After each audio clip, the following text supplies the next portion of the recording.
commencer, moi, je veux vous amener dans notre monde carcéral, dans le monde de la prison, celui de la justice et du pénitencier.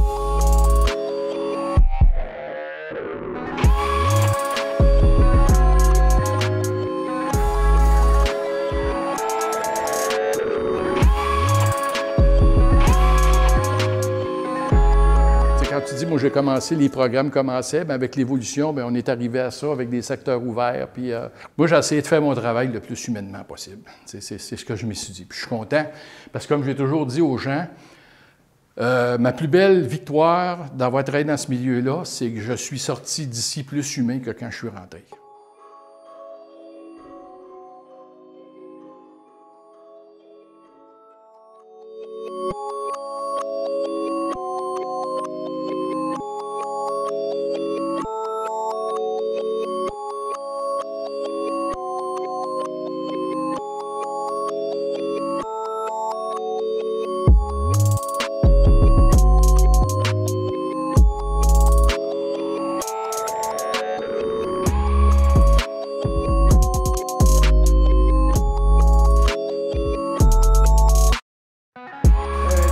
Où les prisons auraient quand même été des endroits décents au niveau de la propreté et de l'hygiène.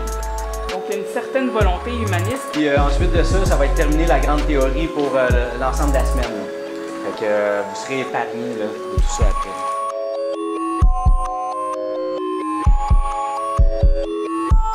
Mettons, là, il se fait arrêter, lui.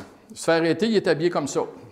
On lui enlève sa ceinture, on lui enlève ses lacets, ça c'est sûr. On fouille son linge comme il faut, il se rhabille, puis on lui donne un rouleau de camping, autrement dit, une couverte de laine grise avec des draps et une tête d'oreiller, puis tu pars avec ça. Puis là, tu t'en viens dans ton beau condo. Puis là, après ça, la famille, s'il y a de la famille, bien, ils vont arriver, ils vont ramasser, ils vont y ramener du linge. Là, lui, il va se changer, bien, on va avoir fouillé le linge, on remet ça dans un sac, puis la famille va repartir avec à une autre visite.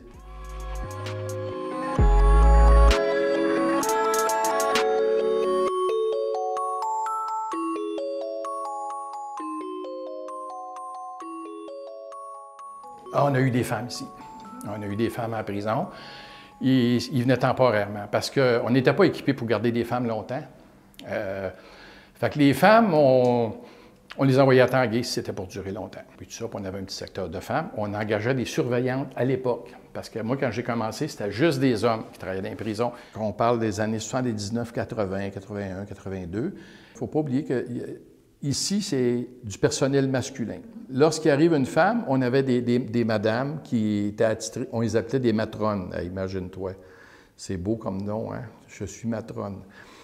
C'était des matrones, pour les appeler comme on les appelait à l'époque. Alors, ils étaient sur appel. On les appelait, on disait, oh, on vient de recevoir une femme, 2 femmes. Fait que là, l'agente, elle venait. Et c'est lorsque l'agente arrivait que tout le processus d'enregistrement se faisait. Parce que ce pas les gars qui vont fouiller les femmes, là. T'sais, on ne touche pas aux femmes, nous autres. Là, on ne les fouille pas, on va fouiller les gars à nu et tout ça, mais les femmes, c'est les femmes qui s'occupent des femmes. Vous l'avez sûrement compris, on avait un projet qui était assez singulier, qui se différenciait beaucoup de ce que vous avez à faire. Donc c'est ça, c'était la thématique de la recherche. On avait vraiment envie, on s'est fait donner envie plutôt.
Je parle pas par rapport à des délits graves. Tu sais, je parle des petits cas, les petits voleurs, les petits cas de drogue que j'ai rencontrés, des petites choses comme ça. Les colos, ça, c'est un autre univers, c'est un autre monde. Il y a des gens là-dedans qui ont fait des choix de carrière. D'autres, c'est des accidents de parcours. Les accidents de parcours, je trouve ça plus attachant parce que tu te dis, et j'aurais pu faire comme lui. Il ne faut jamais oublier ça. Que la ligne entre la porte qu'il y a là, ce bord-là et ce bord-là, elle a probablement été très mince pour beaucoup d'humains.